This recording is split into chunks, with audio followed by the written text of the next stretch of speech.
എന്തുകൊണ്ടാണ് നിങ്ങൾക്ക് കേരളത്തിന്റെ മുഖ്യമന്ത്രിയെ വിശ്വാസമില്ലാത്തത്?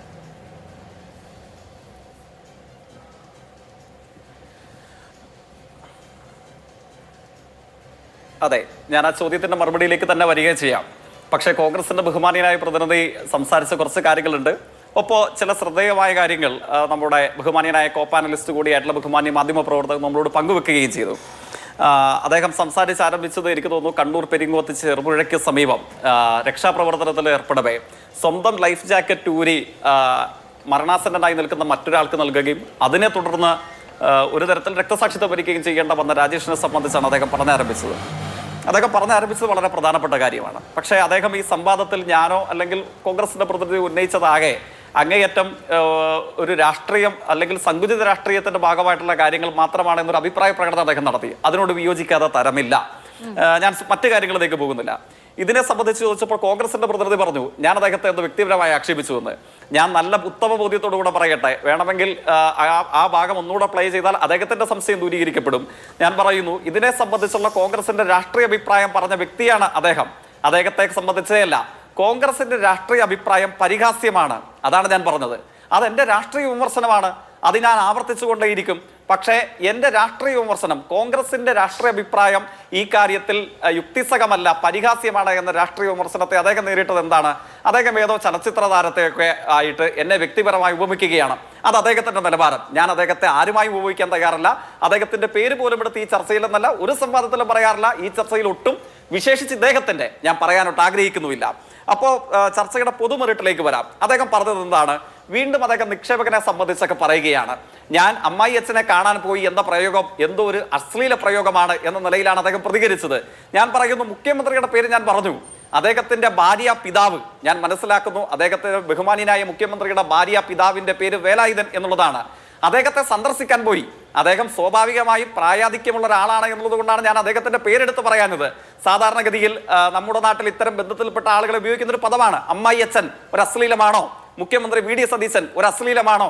ഞാൻ ഉപയോഗിക്കാൻ പാടില്ലാത്ത പ്രയോഗം എന്താണ് എന്ന് കോൺഗ്രസ് പ്രതിനിധിയുടെ അവസരത്തിൽ അങ്ങ് ചൂണ്ടിക്കാണിച്ചാൽ ഞാനത് മുൻകാല പ്രാബല്യത്തോടെ പിൻവലിക്കാനോ അല്ലെങ്കിൽ അതിൽ അശ്ലീലമുണ്ടെങ്കിൽ അമ്മായി അച്ഛനിലോ വി ഡി സതീശനിലോ മുഖ്യമന്ത്രിയിലോ ആ സന്ദർശനത്തിലോ അശ്ലീലമുണ്ടെങ്കിൽ അങ്ങ് ചൂണ്ടിക്കാണിക്കുന്ന അശ്ലീലത്തെ മുൻനിർത്തി ഞാൻ ഖേദം പ്രകടിപ്പിക്കാനും തയ്യാറാണ്. ഒരു സംശയവും ഉണ്ടാവേണ്ടതില്ല.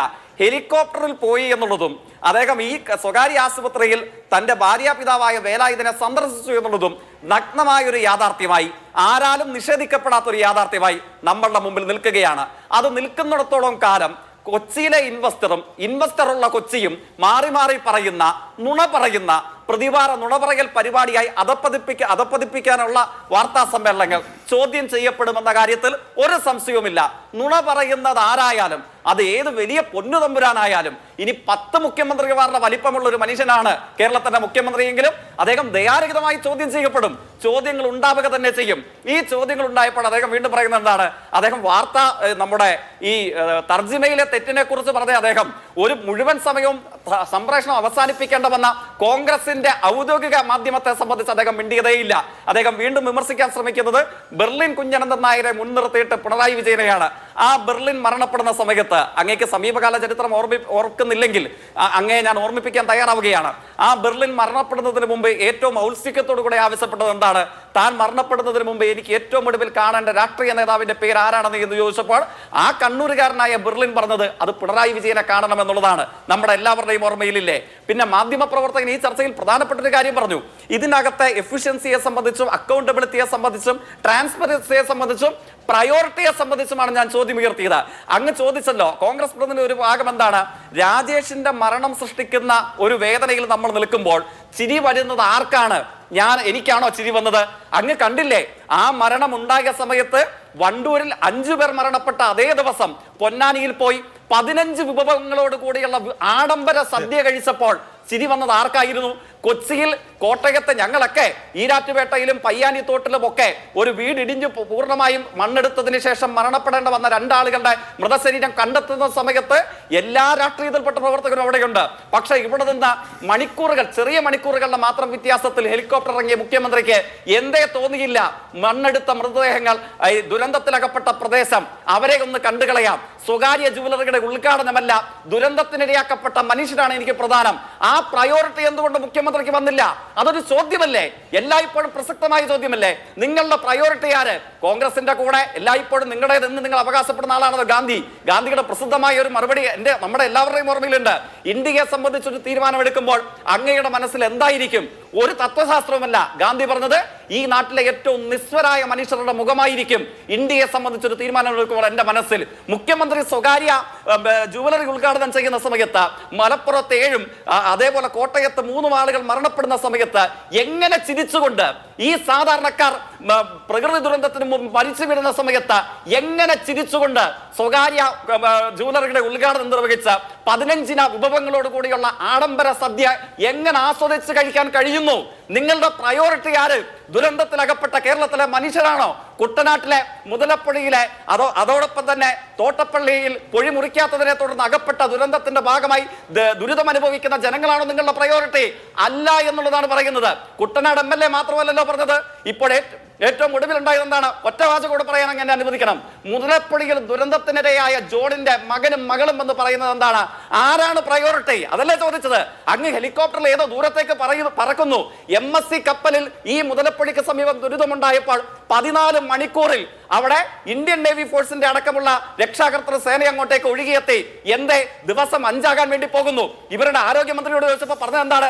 അതിപ്പോ കടലിലൊക്കെ പോയാ ദിവസം കുറെ എടുക്കും, അതുകൊണ്ട് കണ്ടെത്തൽ ഇച്ചിരി പ്രയാസമാണ്, കണ്ടെത്തൽ ഇത്തിരി വൈകും അല്ലേ? അതേ ആരോഗ്യമന്ത്രി പൊതുച്ചോർ കൊടുക്കുന്നത് മെഡിക്കൽ കോളേജിൽ അവസാനിപ്പിക്കണമെന്നത് അതേ ആരോഗ്യമന്ത്രി ഇന്ന് പുനലൂർ താലൂക്ക് ആശുപത്രിയിൽ പോയി താലൂക്ക് ആശുപത്രിക്കുള്ളിൽ കോൺഗ്രസിന്റെ കൊടികെട്ടിയ സംഘടനയുടെ സ്വീകരണം ഏറ്റുവാങ്ങി വരികയാണ്. ഇതൊക്കെ കാണുന്ന മനുഷ്യർ ഇവർക്ക് വോട്ട് ചെയ്ത മഹാഭൂരിപക്ഷമാണല്ലോ. എന്നിട്ട് അദ്ദേഹം പറഞ്ഞൊരു പ്രയോഗം എന്താണ്? ഒറ്റവാചകോടെ ബിജിലി മോൻ എന്ന് പറയുന്ന ഇടതുപക്ഷത്തിന്റെ പ്രവർത്തകനെ നോക്കിയിട്ട് ഇങ്ങനെ കുറെ മോന്മാർ അല്ലേ, അതാണ് അദ്ദേഹത്തിന്റെ പ്രയോഗം. ഞാനൊരു അശ്ലീലതയും ആരോപിക്കുന്നില്ല കേട്ടോ. അങ്ങേക്ക് തോന്നുന്നുണ്ടെങ്കിൽ മാത്രം ഇങ്ങനെ ചർച്ചയിൽ പങ്കെടുക്കുന്നത് കോൺഗ്രസിന്റെ നിലവാരമല്ല എന്ന് തോന്നുന്നുണ്ടെങ്കിൽ മാത്രം അങ്ങ് നിർത്തിയാൽ മതി. ഇല്ലെങ്കിൽ ഇത് ഒരു അലങ്കാരമായി അങ്ങ് തുടർന്നു കൊള്ളുക. ആ അമ്മ ഇത് ഇന്നലെ മാധ്യമ പ്രവർത്തകരോട് പറഞ്ഞത് എന്താണ്? എന്റെ മകൾ പഞ്ചായത്ത് ഓഫീസിലെ സ്റ്റാഫാണ്, അവരെന്നോട് പറഞ്ഞിട്ടുണ്ട് ഒരു കാര്യവും പറയരുത്. പക്ഷേയോ 2018 ഞാൻ ക്യാമ്പിലായിരുന്നു. ആ ക്യാമ്പിൽ നിന്ന് ഇറങ്ങിപ്പോകുമ്പോൾ എങ്ങനെയാണ്? തിരുവോണം ആഘോഷിക്കാൻ പോകുന്നത് പോലെയാണ് ആ ക്യാമ്പിൽ നിന്ന് ഇറങ്ങിപ്പോയത്. 2026 പ്രളയത്തിന്റെ ഘട്ടത്തിലോ ചോദിക്കുന്നത് UDFന്റെ അനൗദ്യോഗിക മാധ്യമ സ്ഥാപനവും മാധ്യമ പ്രവർത്തകരും ആ മൈക്കുമാണ്. ചോദിക്കുമ്പോൾ പറയുന്നത് എന്താണ്? ഒന്നുമില്ല. ഇതേ സ്ത്രീ, അതേ അമ്മ നമ്മുടെ മുമ്പിൽ പറഞ്ഞതാണ്. എന്തേ ബഹുമാനപ്പെട്ട കോൺഗ്രസ് പ്രതിനിധി ആ കണ്ണീര് കാണാൻ അങ്ങേക്ക് കണ്ണില്ലാതെ പോകുന്നത് എന്തുകൊണ്ടാണ്? ഈ മരണപ്പെട്ട മനുഷ്യരുടെ മൃതദേഹത്തിനും ദുരിതത്തിനും മുമ്പിൽ എങ്ങനെ ജുവലറി ഉദ്ഘാടനം മുതൽ ഭാര്യാപിതാവിന്റെ സന്ദർശനം മുതൽ ഇല്ലാത്ത ഇൻവെസ്റ്റർ വരെ നിങ്ങൾക്ക് എങ്ങനെ ന്യായീകരിക്കാൻ തോന്നുന്നു? അതാണ് പ്രശ്നം. ശരി.